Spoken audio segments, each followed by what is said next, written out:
This Sippin' on the Road episode is presented by Ecos, the all-in-one software built for craft beverage pros. Visit goecos.com. I don't know how to figure this out. Maybe you don't either. That's why you need Ecos. It's the thing to use in the brewing industry, or maybe you've got a cidery. It can help keep track of everything, from sales to all this, so that you don't have to, and you can get back behind the brew house doing what you got into the business to do in the first place. The stuff you really love. Ecos. Again, this is a lot of confusion on beers like this for people who don't really know a lot about beer, which is fine. That's why we do this. You see a beer like this, you go, that's way too heavy for me. I'm not going to do that. It's too thick. It looks like motor oil. Right. This is a 4.5%. This is essentially a dark lager. This is a really easy drinking light beer.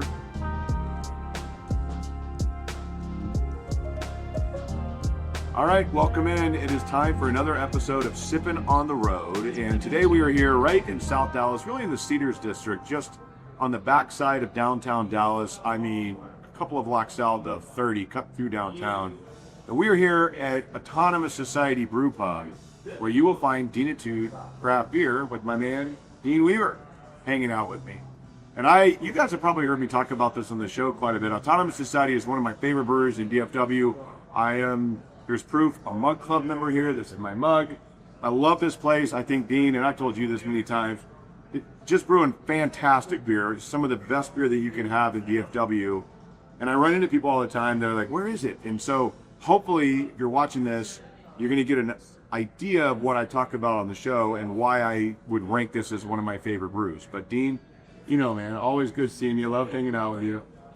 Dean does a lot of great stuff. He brought back Labor of Love, by the way, which is coming up in October 18th this year, which is a home brewing festival. And for those of you that don't know, man, Labor of Love used to be at a brewery that no longer exists in the downtown area, and we'll just leave it at that. Yeah. And man, but Labor of Love is one of those great festivals where we have seen several of the breweries that are in North Texas now that are operational started as home brewers that competed at old school Labor. Right. Exactly the reason we wanted to bring it back. Yeah. You know, it's just, it's the farm feed is the way I look at it. It is, but it is. So, yeah. And some of those guys, like crazy good beer. So keep that on your calendar, October 18th for Labor of Love. It'll be here at Autonomous Society. I was a guest judge last year. That was a lot of fun. Absolutely. You're going to do it again this year? Do it again this year. I will do it this year for 100%. But man, let's talk about some of your beer, because I tell people all the time, to prove my point about how much I love this place, other than being a mug club member, like my brothers have come up here. When my brother's in town from Austin, I bring him here. I've had people that visit from out of town, and this is one of the places I've got that is doing just true to the style, really good, traditional beer, which is fantastic. So where do you want to start? Want to start cascading? Yeah, let's start light, and we'll All right. go dark. So this is one of my favorite beers.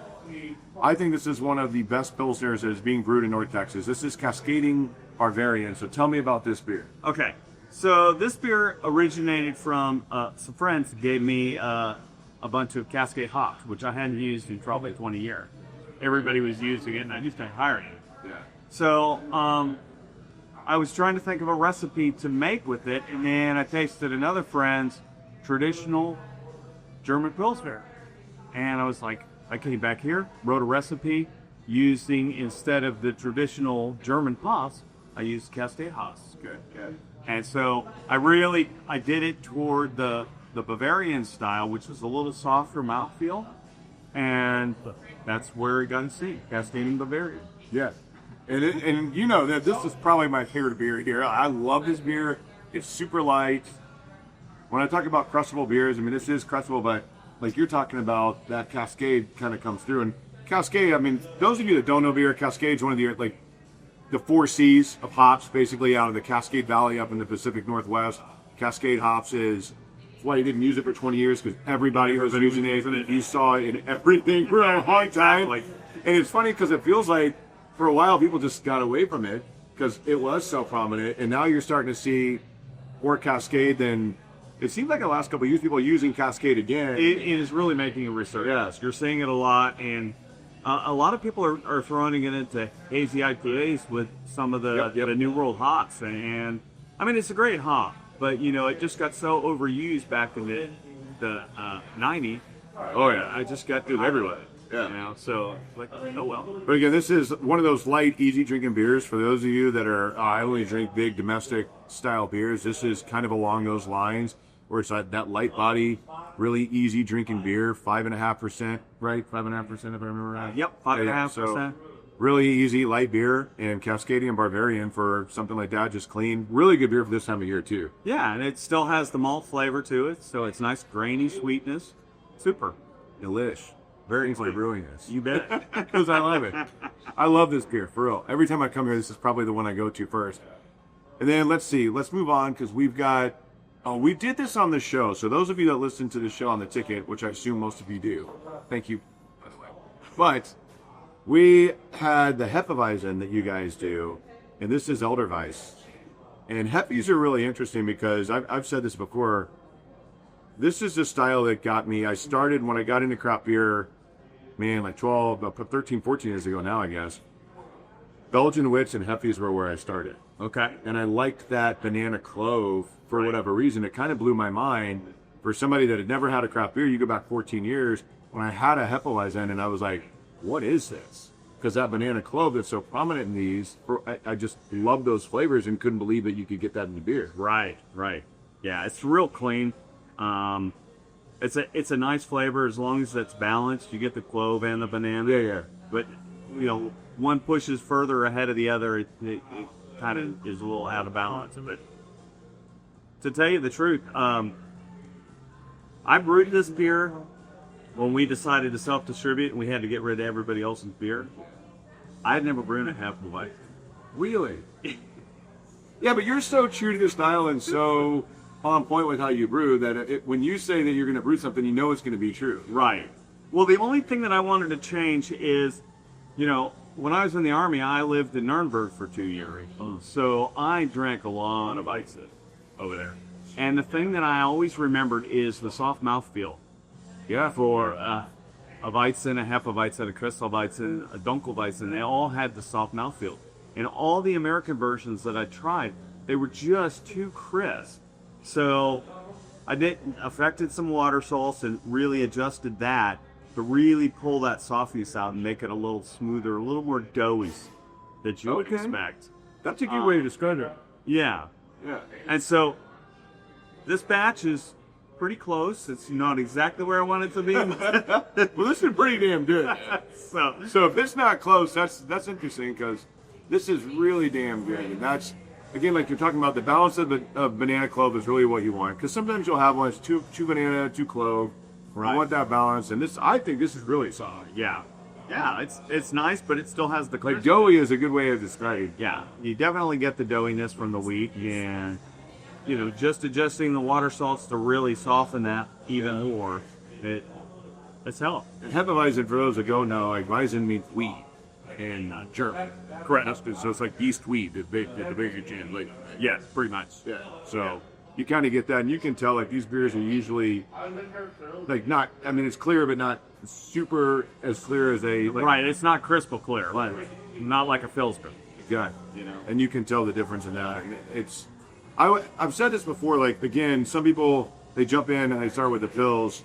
But I really think an easy entry into the craft beer world is this style of beer because there's good flavor on it without, a lot of people get afraid of craft beer because of bitter.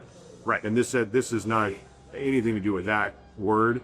This is more of a flavorful beer that I think is easy, it's light, and have a good flavor for it, especially this time of year. Right.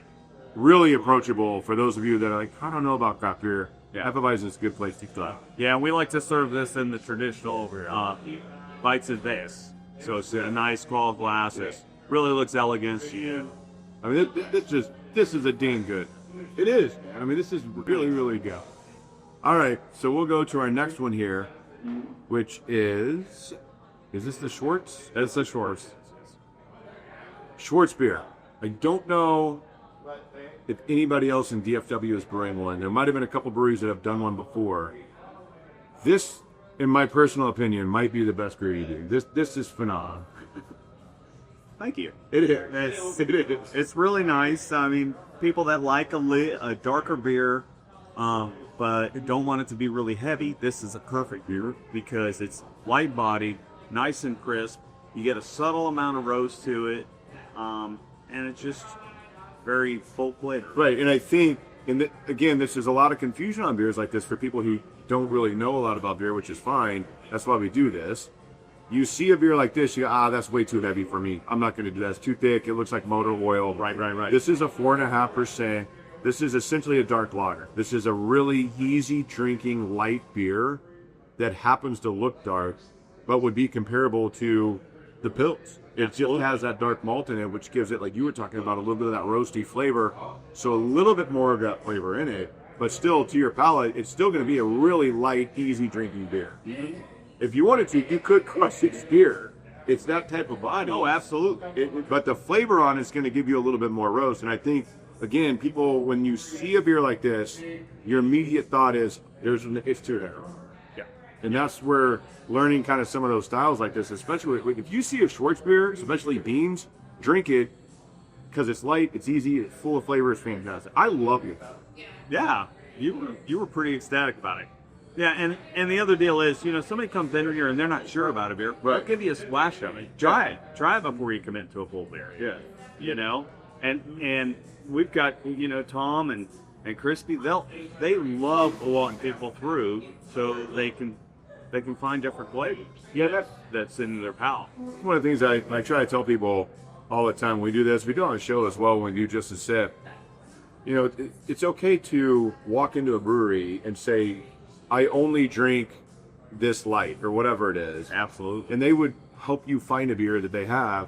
You know what? We don't have that beer, but we have something that I think is pretty similar to it, and maybe you'll like this. And then it kind of starts you on that journey. Absolutely. And like you're talking about, you get a splash of it. Like, maybe not this one. Okay, we'll try this one. And eventually, I'm just guaranteed, like, to me, I just believe people will find some video. Oh, absolutely. Absolutely. I mean, we got a library of styles here. Yeah, you got what, 24 beers on tap? Brewing them all the time? And they're all different styles. And he brews them all? And they're all really good. Especially this.